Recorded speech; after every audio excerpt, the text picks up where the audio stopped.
behind a contingent of men in a fort built from the timbers of the Santa Maria, Columbus set sail for Europe. With him, he would carry the news of a new world, gold and docile island natives. Wakanagari and the Taino had no way of knowing what was about to happen to their ancient way of life. The Taínos' ancestors were part of a series of migrations of South American Indian people dating back over 2,000 years.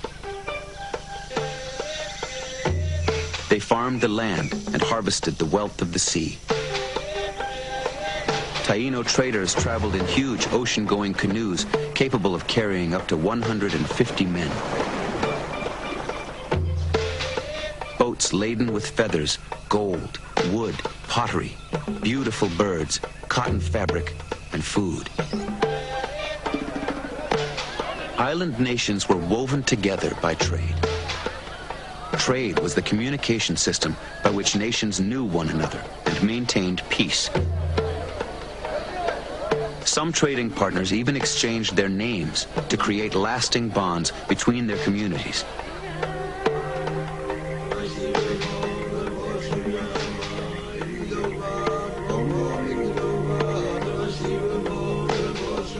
By the time of contact, there were well over 1 million people living in the Caribbean.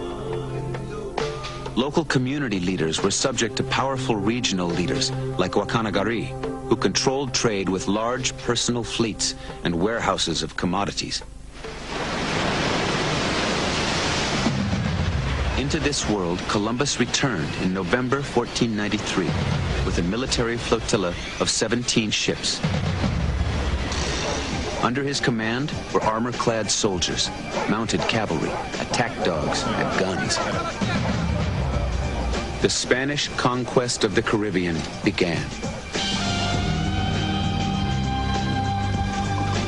Gold mines were opened, and the Taino were enslaved, forced to mine the ore. A Spanish priest, Bartolomé de las Casas, who accompanied Columbus on his second voyage, spoke out against the cruel treatment of the Taino people. It is not possible to recount the 100th part of what I have seen with my own eyes. A man had need to have a body of iron to undergo the labor they endure in getting gold out of the mines. They must delve and search 100 times over in the inner parts of the mountains till they dig them down from top to bottom. They must work the very rocks hollow. Bartolomé de las Casas. Epidemics and famine swept the island. Yet the Spanish continued to demand that the beleaguered Taino supply them with both food and labor. Garrisons were strung across the island to fortify the gold fields. When resistance sprang up, Columbus sent out military units to terrorize towns into submission.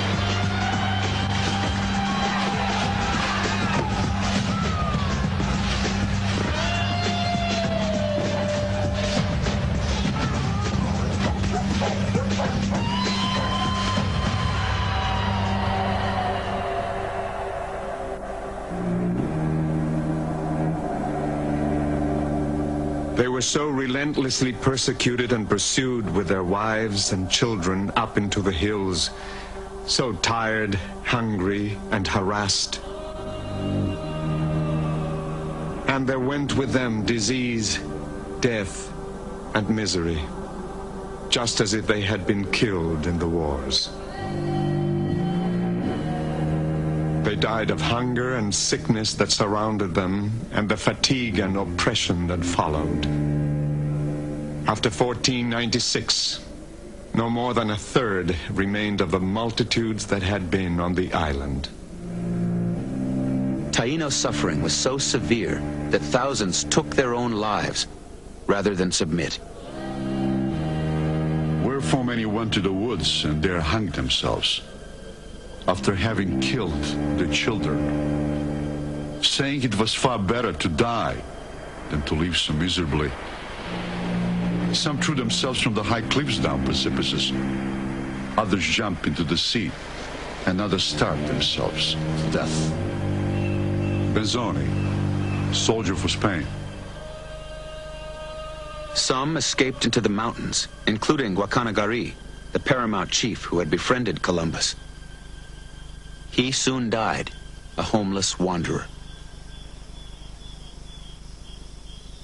By 1503, 11 years after Columbus's first voyage, only a few pockets of resistance remained. In the mountainous region of Sharawa, Taino people ruled by a woman named Anacaona successfully evaded Spanish demands for labor. Determined to break the resistance, the Spanish governor requested a diplomatic meeting. Anacaona agreed and summoned 80 regional sub-chiefs to her state house for the meeting.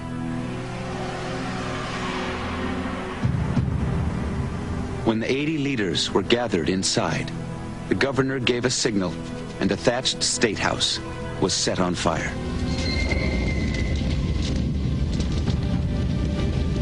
Soldiers lined up outside with swords. Taino leaders who did not burn were killed as they fled the blaze. Anacaona was spared, only to be later executed by hanging. In the aftermath of the bloody carnage, a little boy stood among the ashes and smoke beside the charred remains of his father. A boy whose name the Spanish would come to remember well.